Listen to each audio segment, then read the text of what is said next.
বাংলার যেখানেই থাকবে তাদেরকে বুকে চন্ত খবর দেওয়া হবে।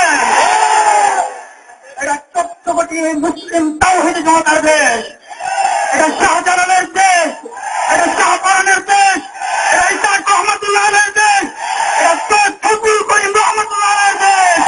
অতএব মনে রাখেন, এই বাংলাদেশের শাহজালালের রক্তের মানুষ এখনো রয়েছে। তারা হুঙ্কার দিলে আপনারা বাংলার জমিনে টিকে থাকতে পারবেন না। অতএব আপনাদের স্পষ্ট বলে দিচ্ছি, ইসলাম দেশ এবং মানবতা এবং জাতির বিরুদ্ধে যদি কোন সিদ্ধান্ত গ্রহণ করেন, আপনার এই সিদ্ধান্তগুলো থেকে কৃত হতেন। যদি কৃত হতে ব্যর্থ হন, তাহলে আপনাকে এবং আপনার দল রাম বাম যা আছে সকলকে বঙ্গোপসাগরে নিক্ষেপ করা হবে ইনশাআল্লাহ। সকলকে আহ্বান জানাচ্ছি, আপনার ইমানের বলে বলিয়ান হন, ইমান চেতনা উজ্জীবিত হন। যদি শাহ মুর্শিদ রহমতুল্লাহ একবার ডাকছে, বাংলার টেকনাফ থেকে চট্টগ্রাম পর্যন্ত আহ্বান জানিয়ে দেওয়া হবে ইনশাআল্লাহ।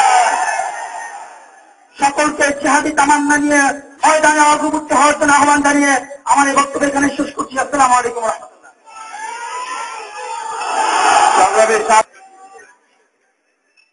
এদেশ মুসলমানের, এদেশে মুসলমান থাকবে, এদেশে ইসলামী রাজনীতি থাকবে, এদেশে নাস্তিকবাদী কোন ব্রোকার থাকবে না, থাকতে পারে না, আমরা থাকতে দিতে পারি না।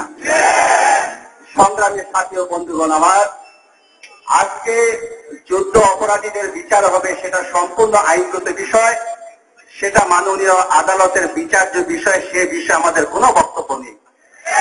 কিন্তু যুদ্ধ অপরাধীদের ধোয়া তুলে বর্তমান সরকার শাহবাগে একটা ব্যবসাখানা বানিয়েছেন, সেটা এদেশের মুসলমান মেনে নিবে?